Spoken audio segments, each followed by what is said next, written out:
नमस्कार दोस्तों, कैसे हो? आशा करता हूँ सब ठीक होंगे।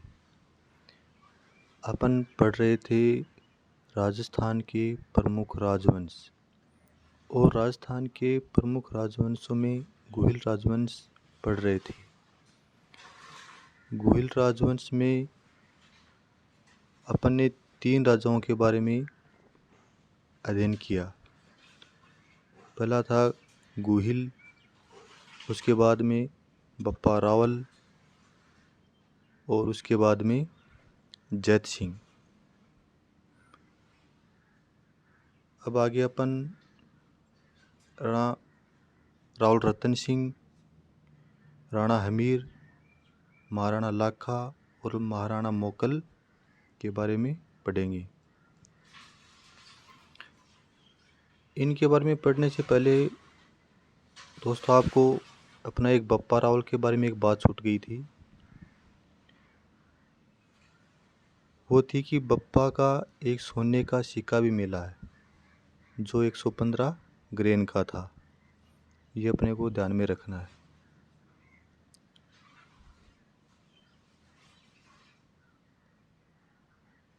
सोने का सिक्का जो 115 ग्रेन का था। अपने को ये भी पूछ सकता है कि सोने का सिक्का की मुद्रा किसके टाइम में प्रचलन में सब सर्वप्रथम थी, तो वो थी बप्पा के टाइम में। ये अपने को एक बात ध्यान रखनी है क्योंकि क्वेश्चन कहीं से भी पूछा जा सकता है। तो अपन आगे पढ़ते हैं अभी रावल रतन सिंह के बारे में। इनका शासनकाल रहा 1302 ईस्वी से 1303 ईस्वी तक। बहुत ही कम समय तक इनका शासन रहा। रतन सिंह के पिता का नाम समर सिंह था। समर सिंह के 2 पुत्र थे, एक कुंभकर्ण और एक रतन सिंह। तो इनके पिता का नाम रतन सिंह के पिता का नाम समर सिंह।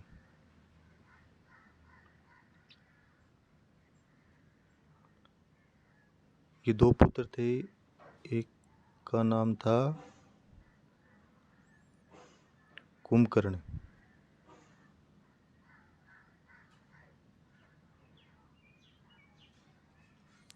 और एक हुए जो रतन सिंह। अब कुंभकर्ण को तो समर सिंह जी ने नेपाल भेज दिया गुहिल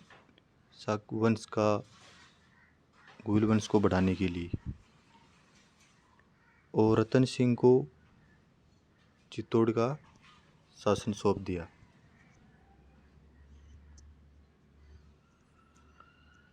तो 1303 ईस्वी में अलाउद्दीन खिलजी और रतन सिंह के मध्य युद्ध हुआ, जिसमें अलाउद्दीन खिलजी विजयी हुआ।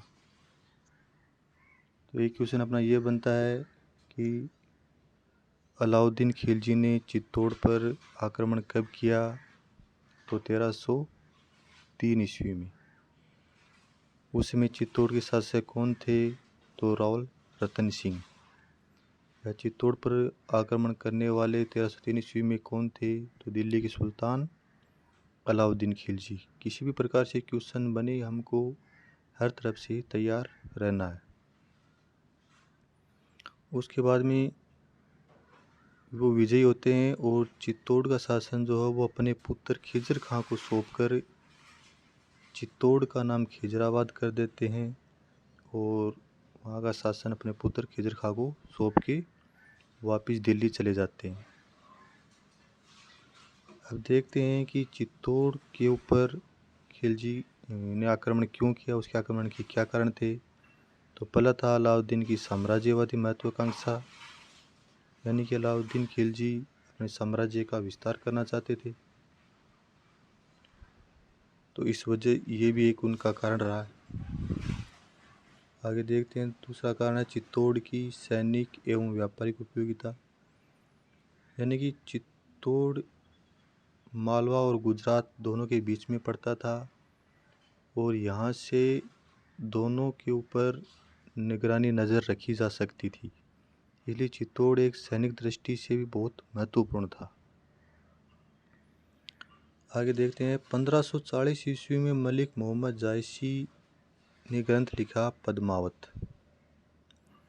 पद्मावत में राहुल रतन सिंह की पत्नी पद्मिनी को प्राप्त करना बताया, यानी कि मलिक मोहम्मद जायसी जो हैं वो पद्मावत में राहुल रतन सिंह की पत्नी को प्राप्त करना बताया है कि इस कारण युद्ध हुआ था।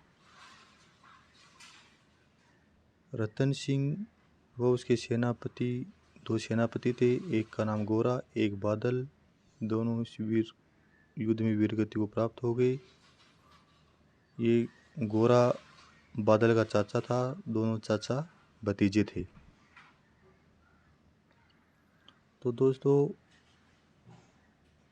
इनको लेके एक कहानी भी है। ये मलिक मोहम्मद जायसी के अनुसार इन्होंने एक ग्रंथ लिखा पद्मावत की।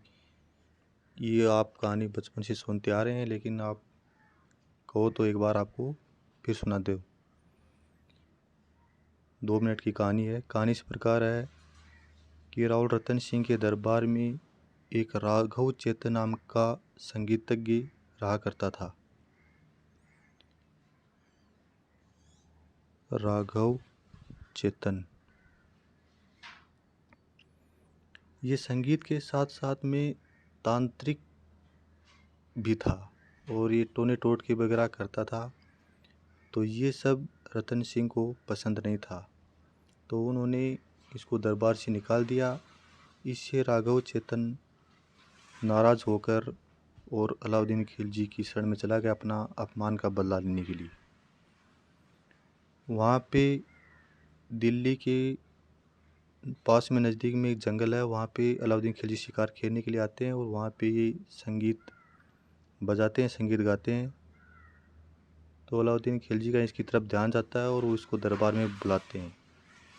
तो इस संगीत के माध्यम से रानी पद्मिनी की सुंदरता का बखान कर देते हैं और उसको पाने की लालसा में, पाने की इच्छा में अलाउद्दीन खिलजी कई बार संदेश भिजवाता है रतन सिंह के पास, लेकिन रतन सिंह हर बार उनको मना कर देता है।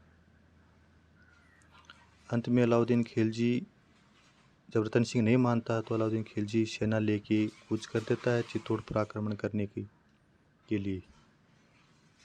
और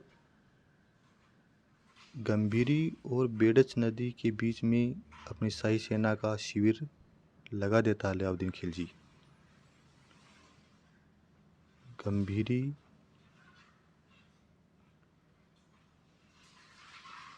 और बेडच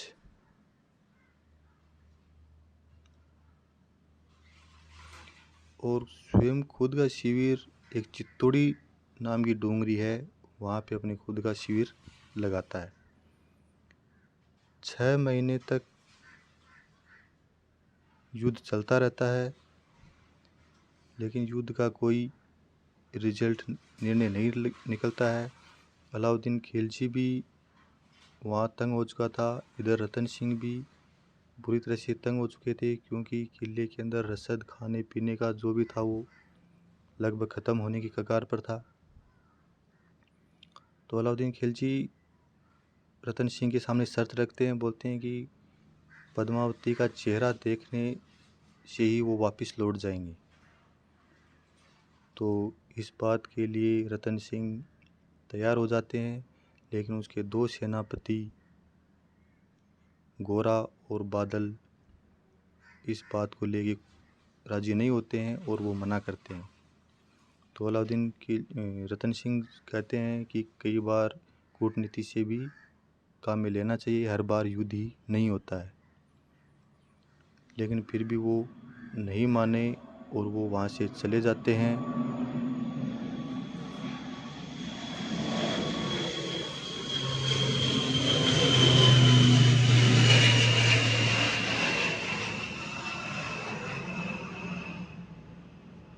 रतन सिंह एक बीज का उपाय निकालते हैं और पद्मिनी का शीशे के अंदर परछाई दिखा के अलाउद्दीन खिलजी को वहाँ से भेज देते हैं।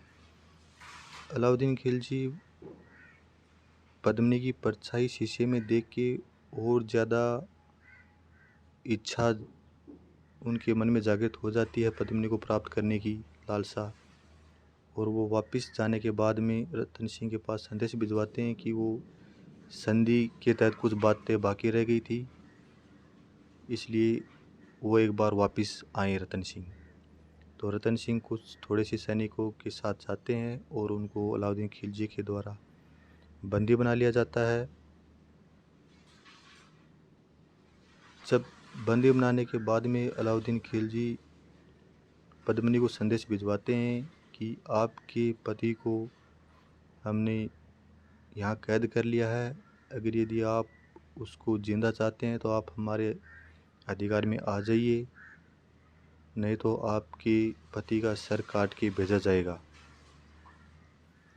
ये संदेश जब पद्मिनी तक पहुंचता है तो पद्मिनी गोरा और बादल को ढूंढने के लिए भेजती है कुछ सैनिकों को, और वो गोरा बादल को ढूंढ के लाते हैं और उनसे मदद मांगती है। तो गोरा और बादल ये सब को करने के लिए एक योजना बनाते हैं। 700 पालकी बनाते हैं और 700 पालकियों में एक एक लेडीज का भेष बना के उसके अंदर बिठाते हैं और हर पालकी को 4 आदमी पकड़ते हैं।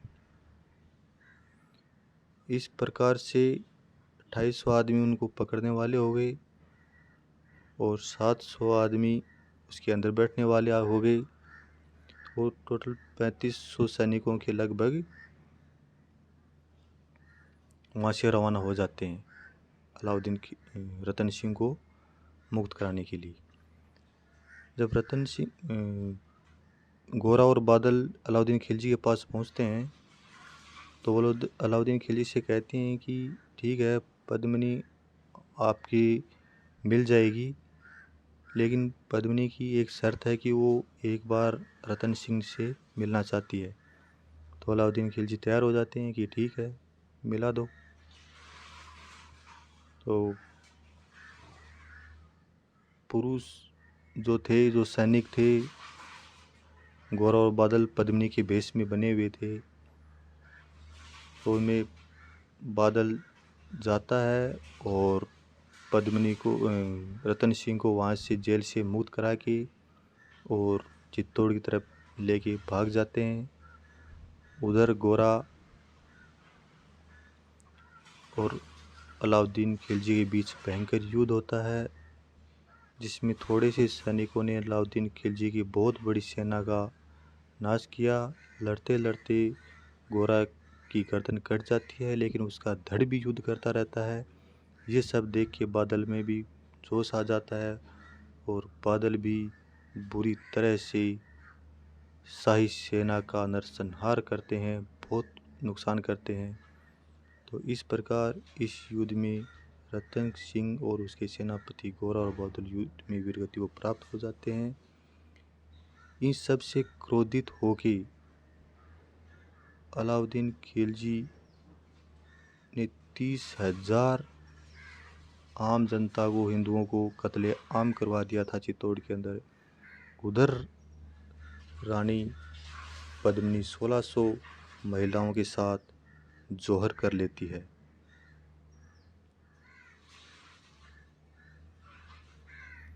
तो ये कहानी थी दोस्तों मलिक मोहम्मद जैसी द्वारा लिखित पद्मावत के अनुसार। चलो आगे देखते हैं। पद्मिनी 1600 महिलाओं के साथ जौहर कर लेती है।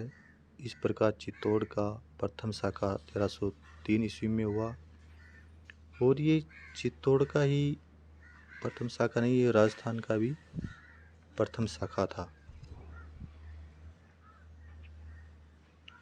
इसके बाद में दूसरा शाखा 1534 में होता है और तीसरा साका 1567 में होता है। इनके बारे में आगे अपन अध्ययन करेंगे। इस युद्ध का वर्णन अलाउद्दीन खिलजी के समकालीन इतिहासकार हुए अमीर खुसरो अलाउद्दीन खिलजी के दरबार में थे। उनका एक ग्रंथ है खजाइन उल फुतूह, उसमें भी मिलता है। क्वेश्चन आता है कि अलाउद्दीन खिलजी के दरबार में कौन सी इतिहासकार थे, तो अमीर खुसरो थे।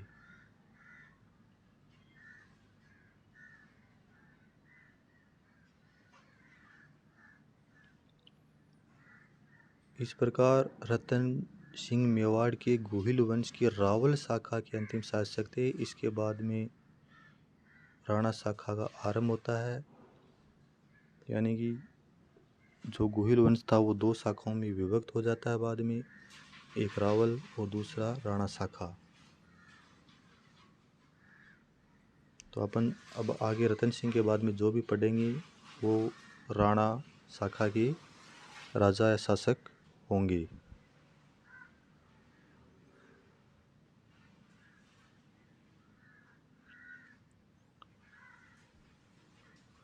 अब आते हैं राणा हमीर। इनका शासनकाल था 1326 से 1364 ईस्वी। हमीर को मेवाड़ के उद्धारक की संज्ञा दी है, क्योंकि चित्तौड़ के ऊपर अलाउद्दीन खिलजी ने आक्रमण करके और खिजर खां को सौंप गए थे। लेकिन उसके बाद में 1316 में अलाउद्दीन खिलजी की मृत्यु हो जाती है और खिजर खां वापस दिल्ली लौट जाता है, तो वो मालदेव को वहाँ का शासन सौंप जाता है। तो उससे युद्ध करके मालदेव के पुत्र जैसा या जयसिंह और डॉक्टर गौरीशंकर ओझा के अनुसार बनवीर को मारकर वो चित्तौड़ को के ऊपर अधिकार करते हैं राणा हमीर।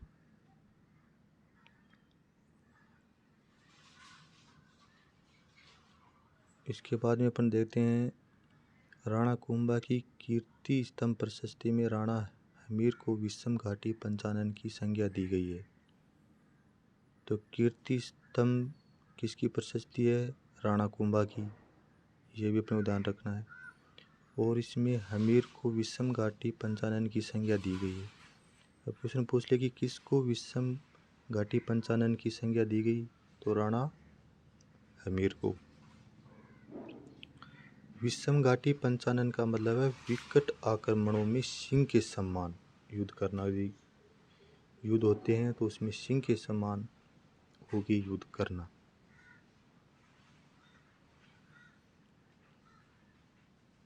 के बाद में आगे देखते हैं। आगे सिंगोली का युद्ध होता है सिंगोली बांसवाड़ा में राणा हमीर और मोहम्मद बिन तुगलक के मध्य, जिसमें राणा हमीर विजयी होता है। ये पूछा जाता है कि सिंगोली का युद्ध किसके मध्य हुआ, तो राणा हमीर और मोहम्मद बिन तुगलक के मध्य। क्वेश्चन आता है कि राणा हमीर और मोहम्मद बिन तुगलक के मध्य कौन सा युद्ध हुआ, तो सिंगोली का युद्ध। राणा हमीर को सिसोदिया साम्राज्य का संस्थापक भी कहते हैं। सिसोदिया साम्राज्य का संस्थापक इसलिए कहा जाता है क्योंकि इनके दादा लक्ष्मण सिंह सिसोदा जागीर के सरदार थे। सिसोदा जागीर के सरदार थे, इसलिए इनको सिसोदिया भी कहा गया। इसलिए क्वेश्चन अगर आता है, पूछा जाता है कि सिसोदिया साम्राज्य का संस्थापक कौन था, तो राणा हमीर। या राणा हमीर कौन से साम्राज्य के संस्थापक थे, तो सिसोदिया साम्राज्य के संस्थापक थे।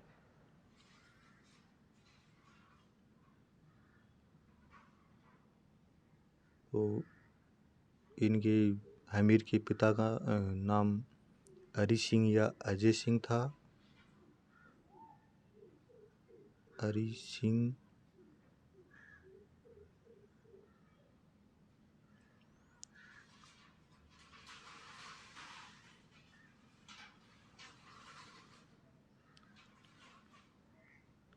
हरि सिंह या अजय सिंह था।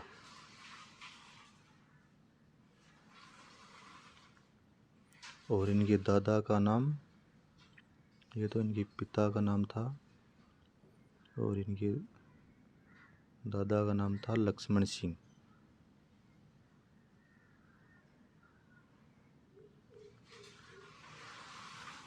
ये सिसोदा जागीर के सरदार थे।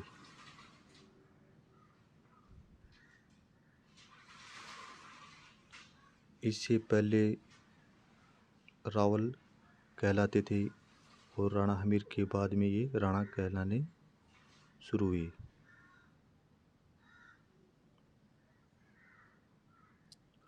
राणा हमीर ने अन्नपूर्णा माता का मंदिर बनवाया था। अगर यदि पूछा जाता है कि अन्नपूर्णा माता का मंदिर किसने बनवाया, तो राणा हमीर ने।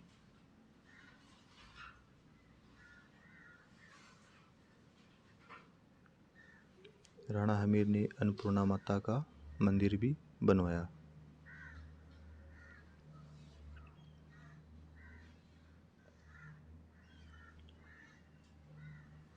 ठीक है दोस्तों, आगे चलते हैं। आगे है महाराणा लाखा।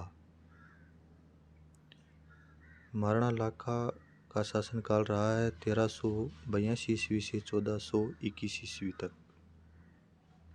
महाराणा लाखा जो थे, ये हमीर के पुत्र और खेता या अक्षेत्र सिंह के पुत्र थे। महाराणा लाखा कौन थे? महाराणा लाखा महाराणा हमीर के पुत्र थे, यानी इनके दादा का नाम हमीर था और इनके पिता का नाम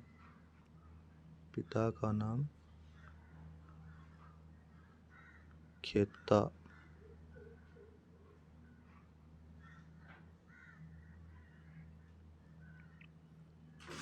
या अक्षेत्र सिंह मिलता है।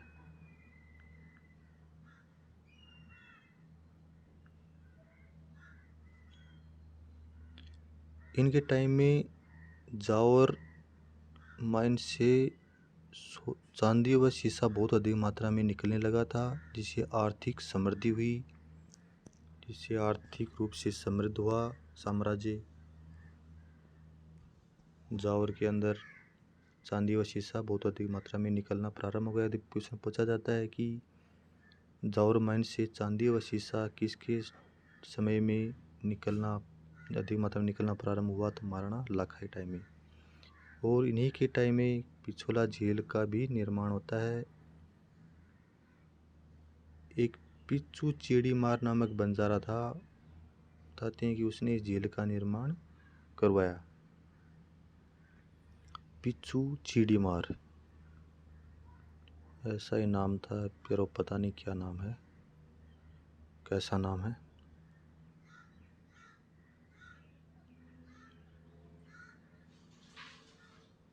और ये यदि पूछा जाता है कि पिछला झीलों से संबंधित इनसे भी अपने क्वेश्चन आ सकते हैं, तो इसके बारे में थोड़ा देख लेते हैं। पिछोला झील बेडस नदी के ऊपर बनी हुई है और इसमें दो नदियां आकर गिरती हैं, एक सिसारमा और दूसरी है बूजड़ा। बूजड़ा नहीं है, बूजड़ा।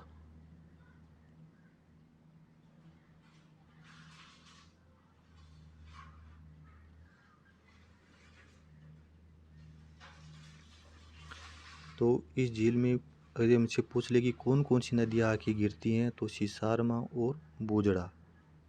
और इसी झील की पाल के ऊपर महाराणा प्रताप और मान सिंह की भी मुलाकात हुई थी। यदि पूछ ले कि महाराणा प्रताप और मान सिंह की मुलाकात किस झील की पाल पर हुई, तो पिछोला झील की पाल पर हुई।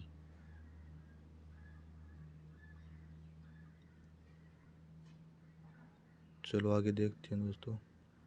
आगे हैं संस्कृत के दो प्रज्ञात विद्वान हुए।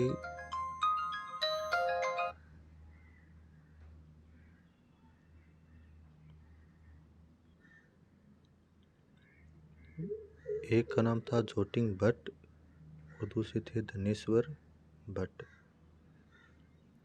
चुंडा को राजस्थान का भीष्म पितामह भी कहा गया है।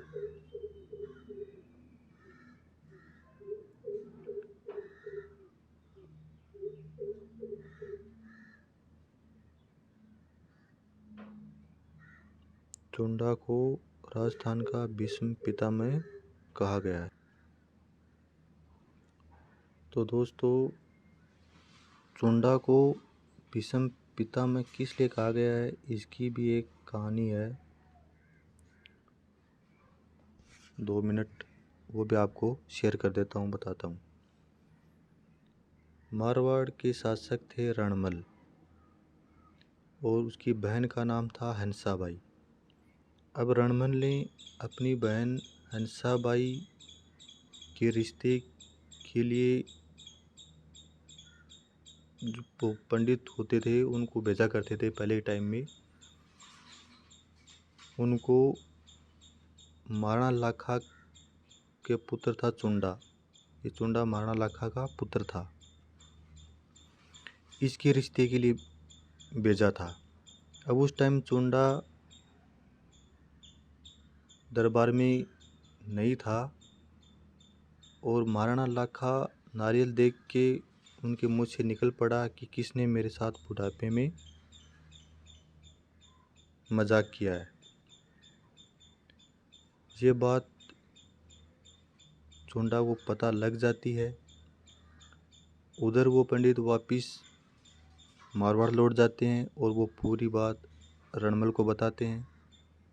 रणमल इस बात के लिए तैयार हो जाते हैं, लेकिन वो शर्त रखते हैं कि ठीक है, मैं अपनी बहन हंसाबाई का विवाह है महाराणा लाखा से कर दूंगा, लेकिन उससे होने वाली संतान ही आगे राजा बनेगी मेवाड़ की, चित्तौड़ की।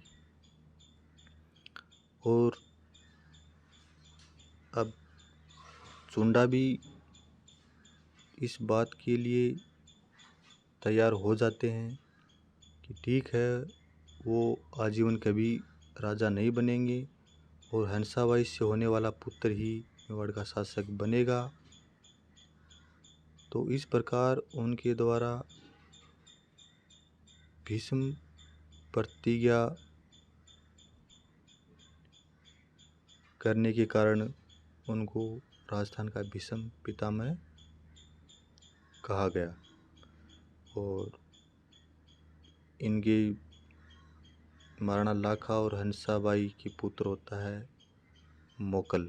तो मोकल के बारे में आगे पढ़ते हैं।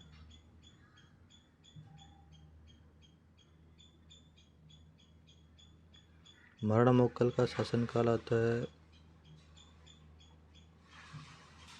1421 से 1433 ईस्वी।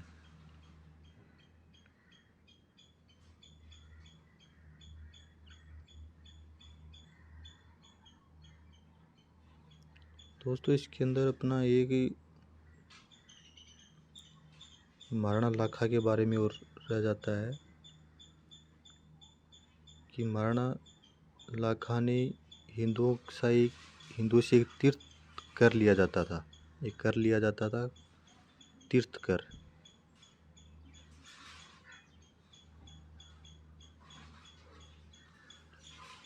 उसको इन्होंने गयासुद्दीन द्वितीय को बदनौर के समीप युद्ध में पराजित करके और इस तीर्थ वाले कर को समाप्त करते हैं।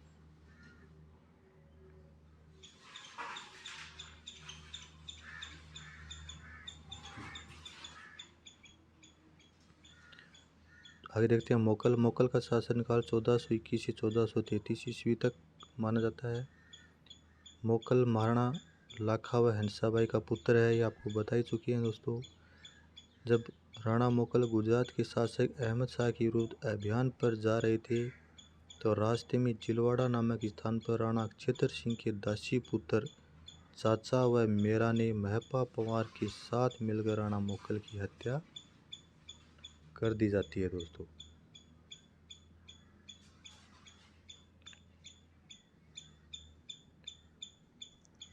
और मोकल वैसे भी दोस्तों 12 वर्ष की उम्र में शासक बन गया था।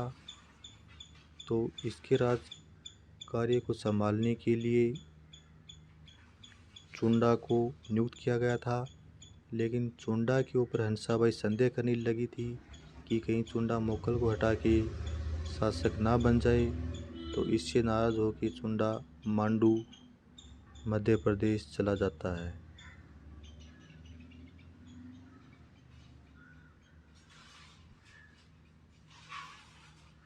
प्रदेश चलो आगे देखते हैं दोस्तों। इसका संरक्षक चुंडा था, ये अपन जान चुके हैं। बाद में चुंडा हंसाबाई की संदेह करने पर मांडू मध्य प्रदेश चले जाते हैं और महाराणा मोकल के टाइम में तुलादान पद्धति शुरू हो जाती है। पूछा जाता है कि तुलादान पद्धति किसके समय में लागू हो गई थी, शुरू हो जाई, तो वो है महाराणा मोकल के समय में। तो थैंक यू दोस्तों, धन्यवाद। आशा करता हूँ आपको समझ आया होगा। Okay, thank you.